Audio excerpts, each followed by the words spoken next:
Dando continuidade aqui, né, ao nosso conteúdo, na laje que vai ser armada em duas direções, então a gente vai ter uma relação entre os vãos inferior a 2, então o nosso lambda aqui ele é menor ou igual a 2, né? Quando o lambda ele é igual a 2, ainda é armado em duas direções. E nesse caso, os momentos nas duas direções eles vão ser importantes, então eles precisam ser calculados. Enquanto na laje armada em uma única direção, o único momento que importa é o momento, né, que vai ser a única armadura calculada, vai ser a armadura que vai resistir aos momentos na direção do menor vão. Na laje em cruz, não. A gente vai ter que calcular os momentos nas duas direções e a gente vai ver como faz isso na próxima aula, tá? Então, a representação, na verdade, ela é assim. Para indicar que uma laje está armada em uma única direção, a gente coloca somente a linha na direção da armadura, com as setas, né, invertidas, e em cruz a gente coloca aqui as setas, né, dos dois lados com as setinhas. Cuidado para não confundir, tá? Esse símbolo de armado em cruz aqui com outra coisa que é perigoso, tá? Eu vou recapitular aqui rapidamente com vocês a questão da vinculação, que vocês já viram, né, para fazer o trabalho, mas só para relembrar rapidinho mesmo aqui como é que a gente trata essa questão da vinculação das lajes, tá? Então, existem 3 tipos de borda, né, para a nossa laje. A laje, ela pode ter a borda livre, a borda simplesmente apoiada ou a borda engastada. Então, cabe a nós descobrir como é que essa laje vai se comportar dentro de um painel, né? A laje, ela não é individual. Quando a gente faz o nosso projeto estrutural, a gente desenvolve diversos elementos entre vigas e lajes, nossa, entre vigas e lajes,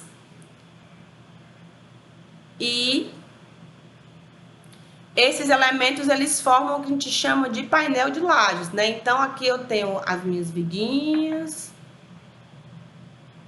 fazer aqui um negócio bem maluco, viga, viga, ficou lindo isso aqui, né? Só que não,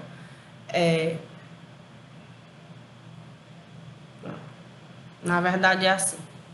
Então, esse aqui não existe, esse do meio, para não ficar tão deformado.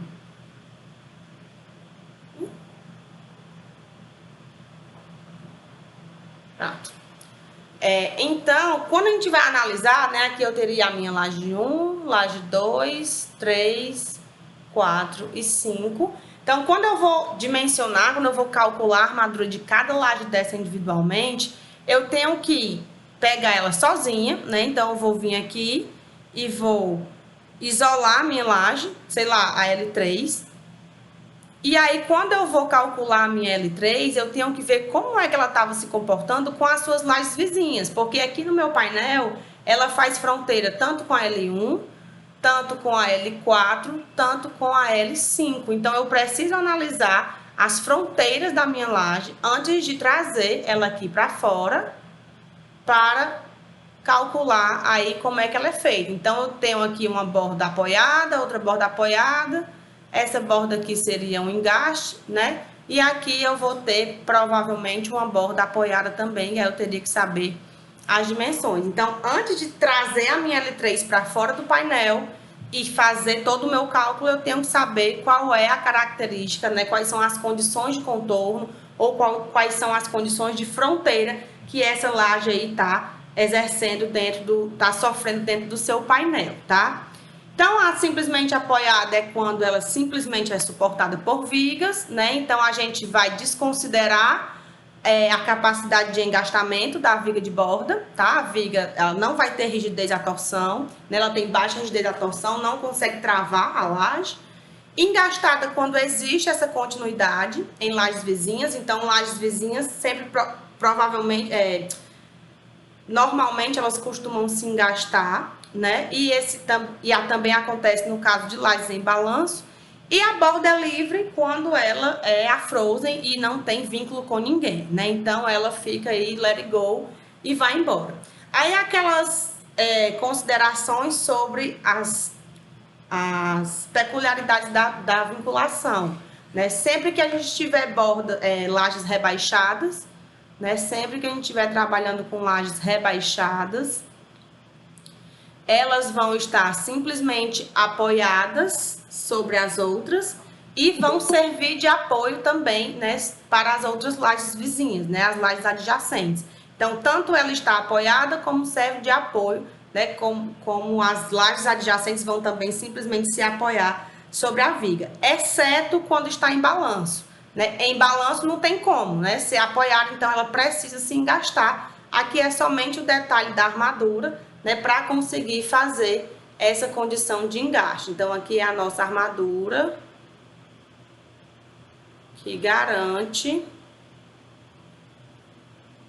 o engastamento perfeito aí da viga com a laje, tá? Ou de uma laje com a outra. Hoje eu tô trocando todos os nomes, né, de uma laje com a outra. A questão da altura da laje também interfere no engastamento, né, entre uma e outra. Então, assim, se eu tenho uma laje muito mais alta, né, que está fazendo fronteira com uma laje que é de altura menor, essa laje maior, ela tem possibilidade de travar a laje menor. Sempre vai ter. A mais alta sempre vai conseguir travar a mais baixa.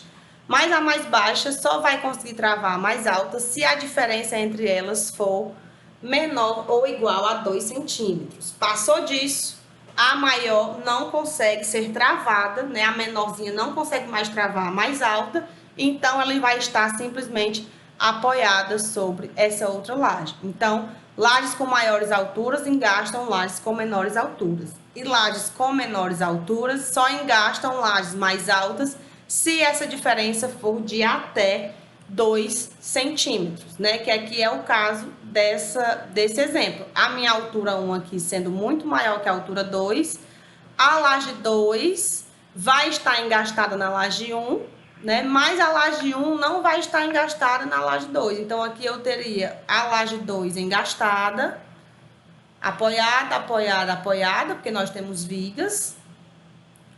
E a laje 1 totalmente, simplesmente apoiada, porque a altura da laje 2 não é capaz de engastar aqui a laje 1. E fazendo a discretização, a gente tem isso, né? Pegando aqui só um corte nessa direção aqui. Epa, esqueci de puxar a seta. Pegando aqui o corte nessa direção, a gente veria esses vínculos. Apoio, apoio, que é esse apoio aqui e esse apoio aqui. Na laje 2, engaste, né? E apoio, que é esse apoiozinho bem aqui. Professora? Oi.